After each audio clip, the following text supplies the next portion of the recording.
which consisted in making inquiries that could not be answered, and were not worth making. Such, for instance, as why does an An have 5 toes to his feet instead of 4 or 6?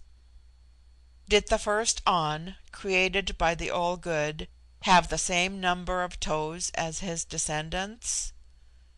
In the form by which an An will be recognized by his friends in the future state of being, will he retain any toes at all, and if so, will they be material toes or spiritual toes? I take these illustrations of Pa Bodha not in irony or jest, but because the very inquiries I name formed the subject of controversy by the latest cultivators of that science 4,000 years ago. In the declension of nouns, I was informed that anciently there were 8 cases, one more than in the Sanskrit grammar. But the effect of time has been to reduce these cases, and multiply, instead of these varying terminations, explanatory propositions. At present, in the grammar submitted to my study, there were 4 cases to nouns, 3 having varying terminations, and the 4th a differing prefix. Singular, nominative, on, man. Dative, ano, man. Accusative, anan, man. Vocative, hil-an, O man. Plural. Nominative, ana, men. Dative, anoi, 2 men. Accusative, ananda, men. Vocative, hil-ananda, O men. In the elder inflectional literature the dual form existed. It has long been obsolete. The genitive case with them is also obsolete. The dative supplies its place. They say, the house to a man, instead of the house of a man. When used, sometimes in poetry, the genitive in the termination is the same as the nominative. So is the ablative, the preposition that marks it being a prefix or suffix at option, and generally decided by ear, according to the sound of the noun. It will be observed that the prefix hil marks the vocative case. It is always retained in addressing another, except in the most intimate domestic relations. Its omission would be considered rude, just as in our forms of speech in addressing a king it would have been deemed disrespectful to say king, and reverential to say O king. In fact, as they have no titles of honour, the vocative adjuration supplies the place of a title, and is given impartially to all. The prefix hil enters into the composition of words that imply distant communications, as vril-ya, to travel. In the conjugation of their verbs, which is much too lengthy a subject to enter on here, the auxiliary verb ya, to go, which plays so considerable part in the Sanskrit, appears and performs a kindred office, as if it were a radical in some language from which both had descended. But another auxiliary, or opposite signification, also accompanies it and shares its labours, namely zi, to stay or repose.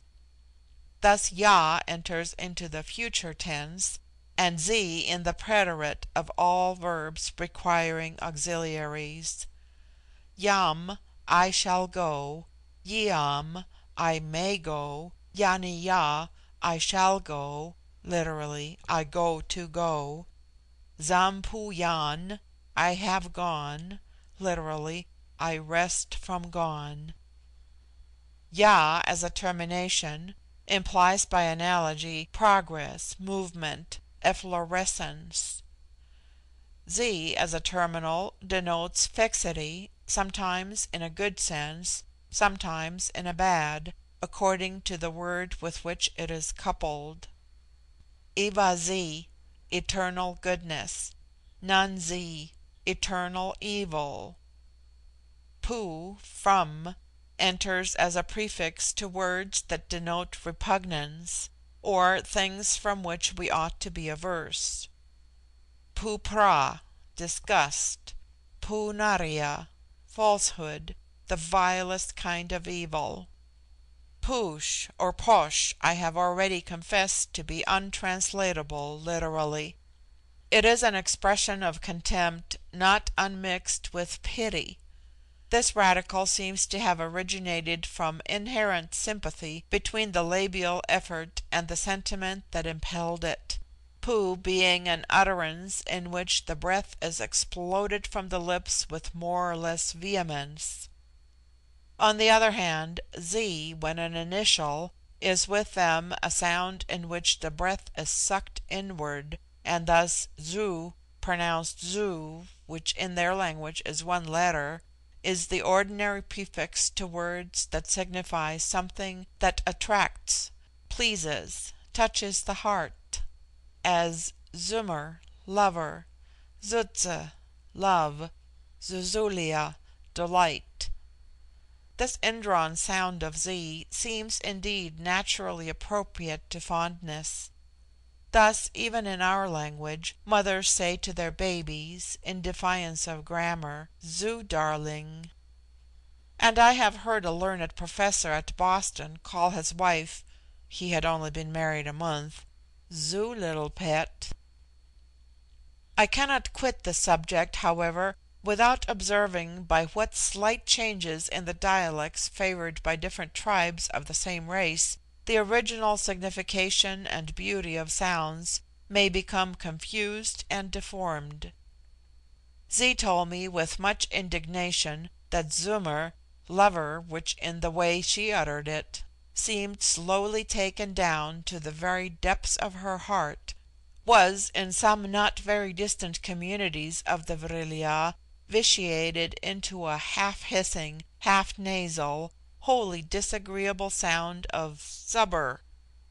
I thought to myself, it only wanted the introduction of n before u to render it into an English word significant of the last quality an amorous Gy would desire in her Zummer.